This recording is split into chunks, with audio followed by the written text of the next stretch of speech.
ओम शांति। आप सभी का प्रश्नोत्तरी कार्यक्रम में स्वागत है, जिसमें हम आपके प्रश्नों को आदरणीय आशा दीदी के साथ लेते हैं।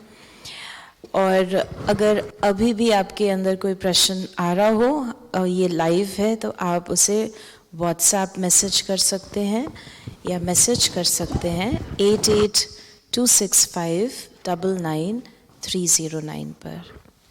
तो आइए शुरू करते हैं आज के प्रश्नोत्तरी का कार्यक्रम। ओम शांति दीदी। ओम शांति। दीदी, बाबा ने परिवर्तन शक्ति की आज मुरली चलाई, किस प्रकार से परिवर्तन होगा और सेवाओं का भी।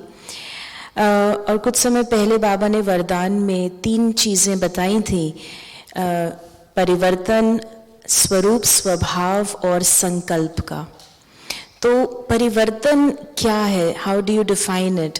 और ये जो 3 चीज़ें हैं, स्वरूप, स्वभाव और संकल्प, इस तरीके से बाबा ने कहा था पहले स्वरूप को बदलो, फिर स्वभाव को बदलो और फिर संकल्प को बदलो।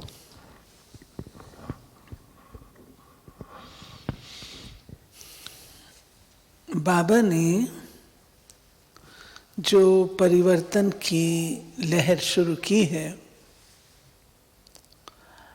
तो वर्तमान समय हमारा जो स्वरूप है अब तो बदल रहा है।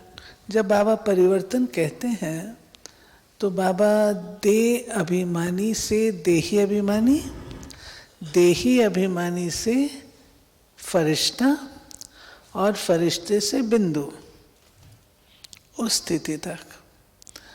तो जो हमारी देह अभिमान की अवस्था है वो क्या होती है? देह और दैहिक दुनिया, वहीं पर हमारी सारी दुनिया रहती है। जिसको हम कहें, एक होता है लॉन्जिट्यूडिनल और एक होता है लैटिट्यूडिनल। तो लॉन्जिट्यूडिनल है, मैं देह अभिमान से देही अभिमानी, देही अभिमानी से फरिश्ता, फरिश्ते से लॉन्जिट्यूडिनल। और एक लैटिट्यूडिनल होता है जो इसी दुनिया में, इसी धारा में घूमता रहता है। तो हमको बाबा ऊंचाइयों पे ले चलते हैं। और चाहे मैं यहाँ बैठी हूँ, चाहे मैं अमेरिका में बैठी हूँ, चाहे मैं ऑस्ट्रेलिया में बैठी हूँ, है तो यही दुनिया ना। परिवर्तन तो बेसिक आप देखेंगे, बॉडी कॉन्शियसनेस अगर भारत में है तो बॉडी कॉन्शियसनेस रशिया में भी है, तो अमेरिका में भी है, तो ऑस्ट्रेलिया में भी है, तो अफ्रीका में भी है, सब तरफ है। टोटल मानव की जो स्थिति है वो इस समय देह अभिमान वाली है, चाहे वो किसी भी देश के हो, प्रांत के हो, किसी भी भाषा के हो, किसी भी नेशनैलिटी के हो। अब ये बाबा ने बदलना है, और बदलने के लिए हमको जो ज्ञान देता है बाबा, वो आत्मा का ज्ञान देता है। तुम आत्मा हो। और जब हम स्वयं को आत्मा समझते हैं तो आत्मा से अर्थ क्या है? मैं ज्योति बिंदु हूं, क्या इतना ही पर्याप्त है जानना? नहीं। जो स्वरूप बाबा ने कहा, तुम देह अभिमान वश सबको किस निगाह से देखते हो? किस निगाह से देखते हो? ये गोरा है, ये काला है, ये पढ़ा लिखा, ये अनपढ़ा, गरीब है, अमीर है, ये भारतवासी है, ये अफ्रीका का है, ये फला। सारी तो हमारी बुद्धि इसी दुनिया की उसमें रहती है। तो वो स्वरूप हमारा सारा का सारा देह अभिमान वाला है। और जो हमको आपस में इंटरैक्ट करके जो वाइब्रेशंस, प्राप्तियां हैं, वो भी देह अभिमान वाली हैं। कोई हमको देही अभिमानी की तो मिलती नहीं है। लेन देन, वो सब कुछ है वो इस धरा का ही है। अब जब बाबा हमको कहता है तुम आत्मा हो, तो हमारे में परिवर्तन आना शुरू होता है। जब हम देह अभिमान के स्वरूप में है तो हमारा स्वभाव भी दूसरा है, तो हमारे संकल्प भी दूसरा है। जब देह अभिमान में है तो स्वभाव में हमारे क्या आता है? आप आराम से जानते हैं विकारों के वशीभूत होने से हमारा स्वभाव कैसा होता है। कभी कड़वा होता है, कभी मीठा होता है, कभी चिड़चिड़ा होता है, कभी क्रोधी होता है, कभी लोभवश होता है, कर्म इंद्रियों के दास का होता है, और हर चीज की गुलामी होती है। ये सारा हमारा स्वरूप है और स्वभाव में ये सब चीजें दिखाई देती हैं हमारी। मैं और मेरापन वास करता है, जिसके कारण से ये मेरा, ये तुम्हारा, ये इसका, ये उसका, मैं इसके अधिकारी, तुम इसके अधिकारी, ये सब चलता है। ये हमारे स्वभाव में दिखाई देता है। अलगाव आ जाएगा। ये सब चीजें हमारे देहाभिमान के स्वभाव में है। ये अलगाव को स्पष्ट अलगाव माना किनारे हो जाना। ठीक है, तुम अपने घर राजी, मैं अपने घर राजी, तुम अपना काम करो, मैं अपना काम करूंगी, तुम मुझे डिस्टर्ब नहीं करो, मैं तुम्हें डिस्टर्ब नहीं करूंगी। हम वो भूल जाते हैं आत्मा का कि हम भाई भाई हैं। जब बाबा आत्मा का ज्ञान देता है, हम भाई भाई हैं, एक पिता की संतान है, एक परिवार के हैं, तो हम एडजस्ट करना सीखते हैं। लेकिन जब हम देह अभिमान में होते हैं तो हमारे स्वभाव में ये होता है, ठीक है आप कर लीजिए, आप खुश रहिए, मैं इसमें खुश हूं। इसको अलगाव की नीति कहा जाता है। अलगाव या अवॉइड करेंगे या सामना करेंगे, तो ये सब चीजें हमारे स्वभाव में दिखाई देती हैं। फिर इसके बाद बाबा कहता है इसको भी बदलना है। स्वरूप संकल्प में आ जाइए। सारी रचना तो संकल्प से आरंभ होती है ना। तो ये सारे संकल्प मेरे देह अभिमान वाले वो इतने होते हैं कि मेरी जो थिंकिंग है वो टोटली इस दुनिया की रह जाती है। तो मुझे इस संकल्पों में भी परिवर्तन लाना है। अब बाबा जब हमको कहता है परिवर्तन, तो बेसिकली बाबा हमको हमारे दृष्टिकोण में परिवर्तन लाने को कहता है। आत्म स्थिति का ज्ञान देकर के हमारे अंदर क्या कुछ वो भर देता है। हम एक दूसरे को प्यार करना सीख लेते हैं। ये मेरा भाई है, ये मेरी बहन है, उसकी गलती होगी, चलो कोई बात नहीं, अवॉइड कर दो। हम सब एक फैमिली के, मिलके चलना है। आत्म स्थिति से ये सब बातें आती हैं। आत्म स्थिति से एक दूसरे के प्रति शुभ भावना रहती है। आत्म स्थिति से हमारा स्वरूप ये बदल जाता है। फिर हम ये नहीं कहेंगे, आप यही बात ईश्वरीय विश्वविद्यालय की इतनी अच्छी है कि मैं नहीं समझती कि जो हम लोग यहाँ पे रहते हैं, इकट्ठे रहते हैं या क्लास में आते जाते हैं ब्राह्मण, हम लोग कोई भी किसी से पूछते नहीं है कि आप किस धर्म के थे, किस उसके थे, कौन सा आपका वो वर्ण था, कौन से आप ऑक्यूपेशन में थे, क्या थे। हम लोग कोई नहीं पूछते हैं। मुझे आपका नहीं पता, आपको मेरा नहीं पता, क्योंकि हमारी दुनिया ही दूसरी बदल देता है बाबा। आत्म स्थिति से हमारी पूरी दुनिया बदल जाती है, और दुनिया बदलती है, हम वो दृष्टिकोण बिल्कुल छूट जाता है। अब हम देखते हैं ये मेरी बहन है, इस बहन के अंदर ये गुण है, इन गुणों को बाबा सेवा में ले रहा है, तो स्नेह जागृत होता है। ये बाबा की कितनी सहयोगी है, तो हमारे स्वरूप में भी अंतर आता है। अब हम किसी के साथ भी बैठ सकते हैं। हमारी क्लास में आने वाले लोग तो दुनिया में देहाभिमान वश कितनी दूरियां रखते हैं, और अगर कोई ऐसी जाति के साथ बैठ करके भोजन करता है तो अखबारों में आता है। यहाँ तो कुछ भी नहीं है। हम इकट्ठे बैठ करके कौन किस जाति का हमें पता ही नहीं। हम आराम से बैठ करके खाना भी खाते हैं, खेलते भी हैं, कूदते भी हैं, पढ़ते भी हैं, सब काम करते हैं, हमें पता ही नहीं है।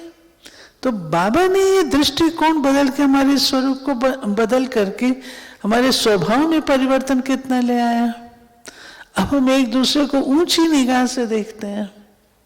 हमारे साथी हमारे परिवार के हैं, शिव बाबा की संतान हैं, हम उस निगाह से देखते हैं। और हमारे संकल्पों में भी परिवर्तन आ जाता है। संकल्पों में परिवर्तन क्या है, हमें पता लग गया है कि ये फालतू के संकल्प हैं, साधारणता के संकल्प हैं, पुरानी दुनिया के संकल्प हैं, नेगेटिव संकल्प हैं, ये हमारी है ही नहीं, ये हमारा खाता नहीं है। हमारा खाता तो श्रेष्ठ संकल्पों का है, शुद्ध संकल्पों का है, कल्याणकारी संकल्पों का है, सद्भावना वाले संकल्पों का है, पवित्र संकल्पों का है। ये सारी चीजें हमारे संकल्पों में है। तो स्वरूप में परिवर्तन, स्वभाव में परिवर्तन और संकल्प में परिवर्तन। और संकल्प हमारी फाइनल वो है, संकल्प और कोई ना रहे, एक ही संकल्प अंत में रहे, मैं बाबा की, बाबा मेरा। वहां तक बाबा ले चलता है। तो आप देखेंगे देह अभिमान से बाबा ने ऊपर उठाया और ऊपर उठाया और फिर संकल्प तक बाबा ले आता है। इतना परिवर्तन करते हैं। बाबा ने मुरलियों में क्या कहा, बच्चे तुम्हारे संकल्प में भी ये बात नहीं होनी चाहिए, तुम्हारे ड्रीम्स में भी ये बात नहीं होनी चाहिए। तो बाबा कितनी हमारी परिवर्तन की डेप्थ बताते हैं। ये है परिवर्तन का अर्थ। बहुत ही आपने बहुत डेप्थ में हमें सचमुच बताया कि ये जो लॉन्जिट्यूडनल यानी वर्टिकली हमें जाना है, हम जितना देह अभिमान में उतना हम नीचे ही रहेंगे, यहीं पर ही अपनी बुद्धि को हम कुछ ना कुछ चेंज करते हैं, वहीं अटके रहते हैं। और ये जो आपने स्टेप्स बताए, जो बाबा ने हमें स्टेप बताए कि पहले स्वरूप का ही होगा, पहले देही अभिमानी बनना होगा, फिर ही हमारी रियल नेचर चेंज होगी और उसी के बाद हम एक संकल्प में टिक पाएंगे, अन्यथा हमारे संकल्प अलग अलग रहेंगे। आप जैसे सर्जरी करते हैं या आप अपने कमरे की सफाई करते हैं, तो पहले आप क्या करते हैं, मोटी मोटी चीजें सब निकाल देते हैं, सफाई। आप सर्जरी करते हैं, जो पार्ट खराब होता है बॉडी का बड़ा, आप उसको निकाल के फेंक देते हैं। फिर आप माइक्रोस्कोपिक सर्जरी करते हैं जिसमें उसका अंश भी न रहे, बीमारी का एक कीटाणु न रहे, वो आप करते हैं ना। ऐसे ही पहले मोटे मोटे ये सब जो हमारे हैं बातें वो छूटती हैं, फिर स्वभाव छूटता है, उसके बाद संकल्प जो बिल्कुल माइन्यूट है उसमें परिवर्तन। और भी आपने इसे स्पष्ट कर दिया कि पहले तो हम अपनी देही अभिमानी स्थिति पे वर्क करें, तभी हमारे स्वभाव बदल सकते हैं, हमारी नेचर बदल सकती है। और जो हम कई बार जो कंप्लेन आती है, प्रश्न उठते हैं कि व्यर्थ चलता है, संकल्प में बहुत सारे तूफान आते हैं, उसका मूल कारण है कि पहला जो स्टेप है वो नहीं किया है। अगर पहला स्टेप करेंगे तो दूसरा और तीसरा अपने आप धीरे धीरे होने लगेगा। तो दीदी ये आपने हमें बहुत क्लैरिटी से बताया। हम आगे बढ़ते हैं और एक और प्रश्न है। कहा जाता है कि दृढ़ता सफलता की चाबी है और परिवर्तन के लिए या अभी देही अभिमानी बनने के लिए भी हम कहते तो यही है, आप दृढ़ संकल्प करो। ये दृढ़ता लाई कहाँ से जाए? मतलब इच्छा तो है लेकिन दृढ़ता कैसे हो? सब में इच्छा है लेकिन वो दृढ़ता की तरह चलता क्यों नहीं है वो संकल्प? देखिए, इसमें थोड़ा सा साथियों का सपोर्ट भी चाहिए होता है। उदाहरण के रूप से अगर कोई व्यक्ति अपनी कोई बुरी आदत को छोड़ना चाहता है, वो दृढ़ संकल्प करता है कि मैं ये काम, स्मोकिंग ले लीजिए, सोचता मैं बिल्कुल स्मोक नहीं करूंगा। अब वो छोड़ता है तो उसे तड़पन होती है, तड़पन होती तो कोई रहम करके उसको स्मोक करना अलाउ कर दे, अच्छा तुम एक सिगरेट पी लो, आधी पी लो, तो उसका तो वो टूट गया ना, कमजोरी आ गई। अगर उसको सपोर्ट मिल जाता है तो उसकी वो आदत छूट जाती है। ये हम सबका अनुभव है। तो दृढ़ता जो है वो आएगी आपकी अपनी विल पावर से। विल पावर, आप संकल्प करिए, संकल्प करिए मैंने ये करना है या नहीं करना है, फिर चाहे कुछ भी हो जाए। अगर आपने दृढ़ता पूर्वक संकल्प कर लिया तो संसार की कौन सी ताकत है जो आपको हिला देगी। तो प्रश्न यही है कि दृढ़ता पूर्वक संकल्प की विधि क्या है? उसको बार बार रिवाइज करें, जैसे सामने लिख लेते हैं, फोन में लिख लें। डरपोक क्यों बनते हैं? संकल्प कर लिया सो कर लिया, फिनिश्ड फिनिश्ड। ये कमजोरों का सवाल है। कमजोर है आपकी तरह थोड़ी ना कमजोरी तो है। ये सवाल, दृढ़ता आपने कर लिया संकल्प, बस फिनिश्ड। दृढ़ता लाने के लिए आपने जैसे कहा अपने आप से रिवाइज कर सकते हैं, उसमें हर्जा नहीं है। रिविजन से स्मृति जागृत होती है और ख्याल, और फिर हो सके तो 2-4 के आगे थोड़ा बोल दे मैंने ये संकल्प किया है, तो उसको ख्याल रहेगा कि अगर मैं ये संकल्प तोड़ूंगी तो ये 2-4 मेरे को देखने वाले हैं, पहरेदार हैं। दीदी वो 2-4 अगर सही होगी ना हो तो वो तो एक्स्ट्रा चेकिंग कई बार कर देते हैं, क्योंकि एक्स्ट्रा चेकिंग मतलब वो तुरंत परिवर्तन चाहेंगे। अभी तो प्रोसेस चल रहा है। एक्स्ट्रा चेकिंग हो तो अच्छी बात है ना, अच्छी बात है। और फिर एक बात, मानो एक घड़ी के लिए आपका वो टूट गया, मानो कमजोर आत्मा है, कंटिन्यू नहीं कर पाती है, टूट गया, तो निराश और उदास नहीं हो, व्रत रखो। ये मैं आपको बाबा की युक्ति बता रही हूं।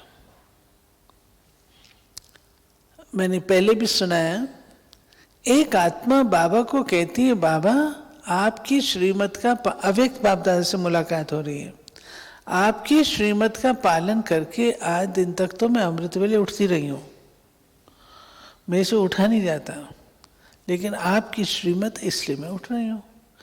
अब मैं आपको बता रही हूं मैं उठने वाली नहीं हूं। तो बाबा मुस्कुराए। बाबा ने कहा तुम चाहती हो, उठना चाहती हो? उसने हाँ मैं चाहती हूं।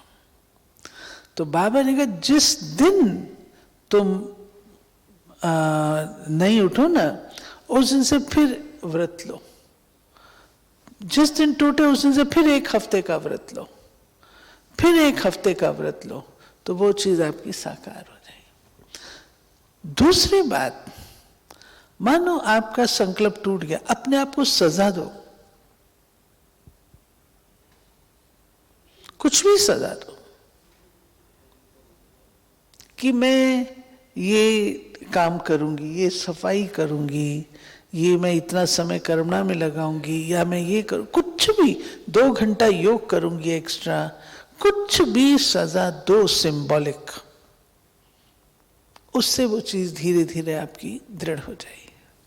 यानी जो दीदी आपने हमें बताया, पहली चीज तो जो बाबा ने उस आत्मा को पूछा कि क्या तुम चाहती हो, तो पहले तो हमारी रियल चाहना होनी चाहिए जो भी हम संकल्प करना चाह रहे हैं, और उसके बाद ये सारी विधि इस्तेमाल होगी कि हम व्रत लें और अगर टूटे तो पुनः उसको करते रहें, और वो सज़ा भी शायद इसलिए कि वो हमारी स्मृति में रहे कि ये मैं सज़ा क्यों भोग रही हूँ, तो इसके ऊपर हमारा ज़्यादा अटेंशन जाए। तो ये आपने हमें बहुत अच्छी विधि बतलाई है, और आशा करते हैं कि इससे जिन्होंने सवाल पूछा है वो भी पूरा हुआ होगा।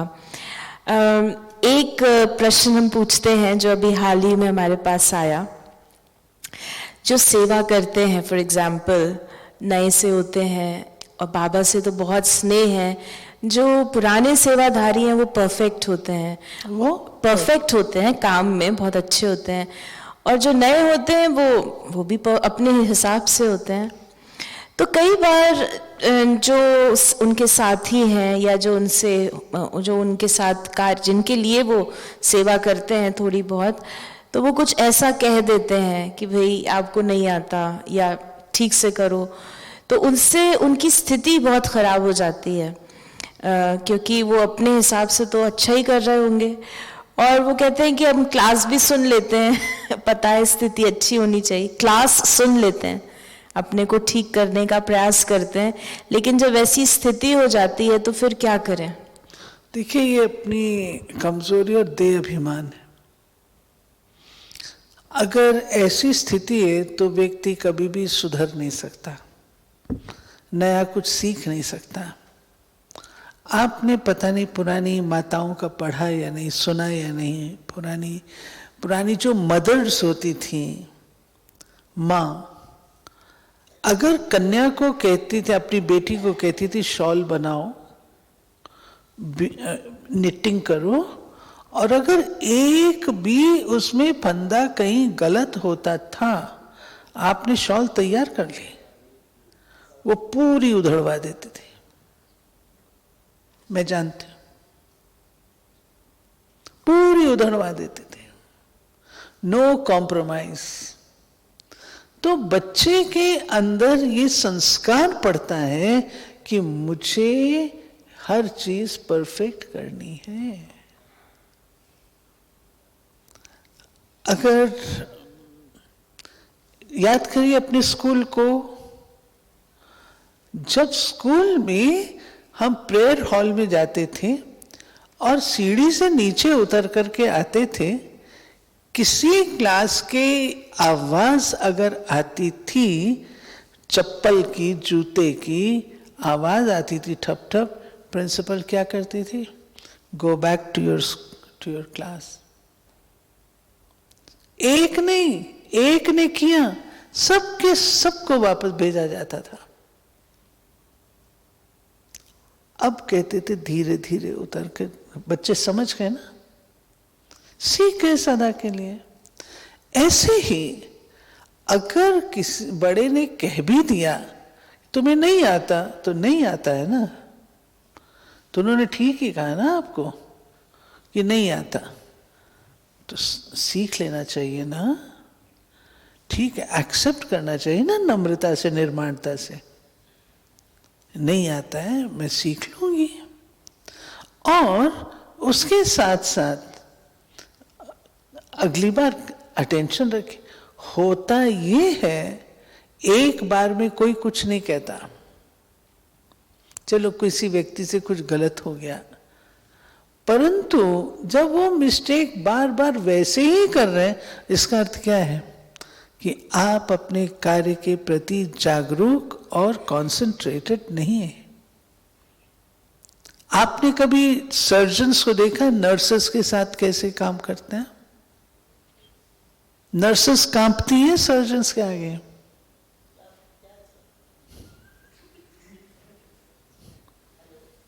क्यों? अगर किसी ने जरा सी कैंची या कोई चीज ठीक से नहीं रखी है, ठीक पोजीशन में नहीं रखी है, तो उसकी आफत है। और वो रखना सीख जाती है कि मुझे हर चीज एक्यूरेट रखनी है, ये चीज सर्जरी में आवश्यक है। उस समय दौड़े तो सर्जन क्या बोलेगा? कहेगा don't come, be out of my team. आपकी जो ड्यूटी है, आपको उस कार्य को सीखना ही चाहिए, नंबर 1। और अगर नहीं आता है, आपको पॉइंट आउट किया जाता है, तो उसको स्वीकार करना चाहिए। ये नहीं मैं नहीं करूंगी, करा लीजिए, जिससे भी कराना कराए, ये एटीट्यूड यहां तो आप दिखा देंगे, लेकिन आपने अपनी जिंदगी में वो द्वार बंद कर दिया जहां आपको कोई व्यक्ति करेक्शन देगा। ठीक है, फिर आप जैसे चल रहे हैं चलिए खुशी से।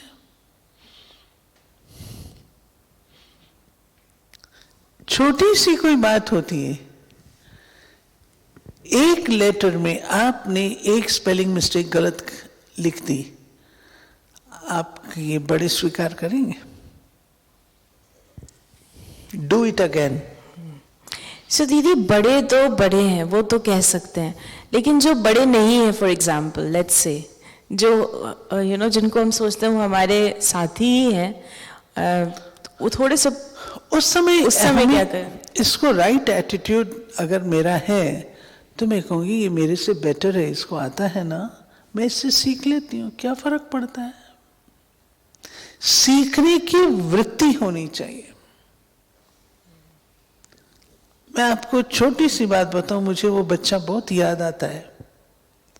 कल परसों हम मिले उस बच्चे को, इतना सा बच्चा है, उसकी माँ उसको कहती है शिव बाबा से शक्ति लो, शिव बाबा से शक्ति लो। तो क्या करता है शिव बाबा, क्या इतना सा है, शिव बाबा के आगे खड़ा होकर के ऐसे ही करके ऐसे कर रहा है, शिव बाबा से शक्ति मेरे अंदर आ रही। सीखने की बात है ना, इतने नन्हे से बच्चे से भी तो आप सीख सकते हैं। तो सीखने की वृत्ति चाहिए। तो ये आपने हमें बहुत सुंदर बताया कि भले अभी शायद बचपन में अभी इतनी अच्छी पालना ना होती हो कि हम बड़ा डिसिप्लिन से सभी बच्चों को चलाएं, लेकिन हम बाबा के तो बच्चे बन गए, तो अगर हम और परफेक्ट बनना चाहते हैं, अपने को आगे बढ़ाना चाहते हैं, तो हम सीखने की वृत्ति को जागृत करेंगे, तो ये बातें हमें बुरी नहीं लगेंगी, बल्कि अच्छी लगेंगी कि हम सीख जाएंगे और अच्छे से अच्छे अपने कार्य को, सेवाओं को भी आगे बढ़ाएंगे। तो ये आपने हमें ठीक हमें बतलाया कि ये हमारा एटीट्यूड रहना चाहिए। मूविंग फॉरवर्ड दीदी, हमारे पास एक प्रश्न आया है, थोड़ा सा आप उसको बताएं। एक ये हमारे पास मैसेज आया है कि वो कहते मैं मधुबन तो नहीं गया, लेकिन मैं सहयोग करता हूँ, जैसे मैं कभी सब्जी ले आया, कभी कुछ मैं कुछ सहयोग करता हूँ सेंटर्स पे, बाबा के सेवा केंद्र पर। मधुबन अभी तक नहीं जा पाया हूँ, तो क्या इससे भी मेरा कुछ भाग्य जमा होगा? प्रश्न है तो अंदर उनके कितना भाग, मतलब कुछ जमा तो होगा। मधुबन क्यों नहीं गया वो नहीं बताया उन्होंने। मधुबन जाए तो अच्छा है। और देखिए, कुछ भी हम बाबा के प्रति करते हैं तो बाबा तो उसका उजूरा देता ही है, भाग्य देता ही है, उसका रिटर्न करता ही है, ऐसी कोई बात नहीं है। बाकी मधुबन जावे तो अच्छा है, इसका उसके साथ कोई कनेक्शन नहीं, यानी हम कुछ भी करते हैं, अपना कना भी लगाते हैं, तो हमारा भाग्य अवश्य जमा होता है। अगला प्रश्न है हमारे पास कि घर में रहते पूरा बलि चढ़ना किसे कहा जाता है? देखिए, प्रवृत्ति वालों के लिए बाबा का डायरेक्शन है कि घर में रहना है, अपने परिवार को देखना है, बाल बच्चों को देखना है, उनकी उन्नति को देखना है हर प्रकार से, क्योंकि वो आपकी रिस्पॉन्सिबिलिटी है। परंतु बाबा प्रवृत्ति का शुद्धिकरण कैसे करता है? जब मेरे को हम तेरे में बदलते हैं।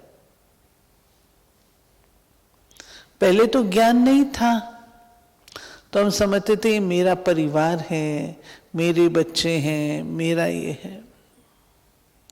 लेकिन जब हम बाबा के बनते हैं तो एक परिवर्तन हमारे दृष्टिकोण में आता है कि वो मेरा पिता है, मैं उसकी संतान हूं, और ड्रामा में ये मेरा मात्र रोल है।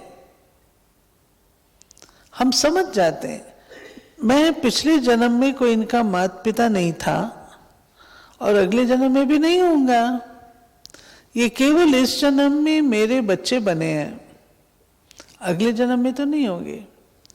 तो हम ड्रामा में अपने पार्ट को समझ लेते हैं। पार्ट को समझने के बाद बाबा हमको कहता है ट्रस्टी होके चलो, क्योंकि अगर मैंने कर्मों के हिसाब किताब अपने फिनिश करने हैं तो मुझे ट्रस्टी बन करके चलना होगा। ट्रस्टी माना ये बाबा ने दिया जो कुछ है, ये जो भी मुझे मिला, मैं इसको बाबा को समर्पित करती हूँ। बाबा, ये सब कुछ आपका है और मैं तो मात्र एक आत्मा अपना पार्ट प्ले कर रही हूँ। आपकी श्रीमत से मैं ट्रस्टी होकर के इनको संभाल रही हूँ। ट्रस्टी होने से उस आत्मा का दुख दर्द ये सब मेरे को टच नहीं करेगा। मैं निमित्त हूँ, केवल निमित्त हूँ, संभालने के निमित्त हूँ। तो उससे हमारी अवस्था भी बहुत अच्छी बन जाती है। और जो बलिहार जाने की बात है वो ये है कि जब सब कुछ हम बाबा को ट्रांसफर करके मन से और बाबा के डायरेक्शन प्रमाण हम चलते हैं, उसको कहते हैं अपनी गृहस्थी को अलौकिक बनाना, अलौकिक रीति से चलाना, उसको कहते हैं। उदाहरण के रूप से मैं और इसको एक्सप्लेन करती हूँ। आप 500 रुपये कमाते हैं। 500 रुपये जो आपने कमाया वो आपने कैसे खर्च किया? ट्रस्टी होकर के श्रीमत अनुसार किया। श्रीमत क्या कहती है? ब्राह्मणों का धन ऐसी उसमें नहीं जाना चाहिए जो कि व्यर्थ के खाते में चला जाए। अगर मैं जागरूक हूं तो मैं शिव बाबा पर बलिहार, उसकी श्रीमत पर बलिहार हूं। बाबा को अपने जीवन में उतारना, अपने परिवार में उतारना, उसकी श्रीमत अनुसार चलना। मुझे पता है कई ऐसे माता पिता हैं जो बच्चों की सब जरूरत पूरी करेंगे, लेकिन बच्चों की वो जरूरत जिससे हिसाब किताब बने वो पूरी नहीं करेंगे। तो बलिहार गए ना, बाबा की श्रीमत पर बलिहार गए। बहुत ही स्पष्ट रीति से आपने गाइडेंस दिया। इस पे कुछ और भी प्रश्न होंगे तो हम आगे के कार्यक्रम में आपसे पूछेंगे। तो हमारा लास्ट आपसे यही प्रश्न है कि ये जो वीक है, शिवरात्रि भी आ रही है और हम बाबा के समय प्रति समय महावाक्य सुनते रहते हैं। आपकी हम ब्राह्मण बच्चों के लिए पुरुषार्थ की क्या प्रेरणा है? हम शिवरात्रि पर बाबा को क्या गिफ्ट देंगे? हर एक के पास कोई ना कोई गिफ्ट है, तो मैं बाबा को क्या गिफ्ट दूंगी? हर कोई सोचे। जरूरी नहीं है कि मेरे पास कुछ खराबियां ही हैं, मेरे पास अच्छी चीजें हो सकती हैं जिनको मैंने यूज नहीं किया। मेरे अंदर अच्छा तन है जिसको मैं यूज नहीं करती हूँ। मेरे अंदर अच्छा मन है जिसको मैं यूज नहीं करती हूँ। मेरे पास टाइम है जिसको मैं यूज नहीं करती हूँ। तो बाबा को हम क्या गिफ्ट देंगे, हर एक सोचे और ऐसी गिफ्ट बाबा को दें जो सदाकालीन हो। बाबा हमको अमर बनाने वाले हैं, तो हमें भी बाबा को ऐसी गिफ्ट देनी है जो अमर और अविनाशी हो। बहुत सुंदर। ये हम अपने लिए स्वचिंतन का भी एक हमारे पॉइंट हो गया कि हम बाबा को सिर्फ कमजोरी ही ना दें, क्योंकि इतने साल से तो एक एक विकार दे दे के कुछ तो कमी आई होगी विकारों में, लेकिन ये भी देख लें कि मेरे गुण या मेरी विशेषता या मेरे रिसोर्सेज कौन से हैं जो अभी भी उपयोग में नहीं आ रहे हैं। वो अविनाशी सौगात इस शिवरात्रि हम शिव बाबा को दें। तो इसी के साथ हम इस कार्यक्रम को यहाँ समाप्त करेंगे। अगर आपके अंदर कोई भी प्रश्न उत्पन्न होता है तो आप उसे व्हाट्सएप मैसेज या सिंपल मैसेज SMS कर सकते हैं 8826599309 पर। हम 1 मिनट बाबा की याद में बैठेंगे। ओम शांति।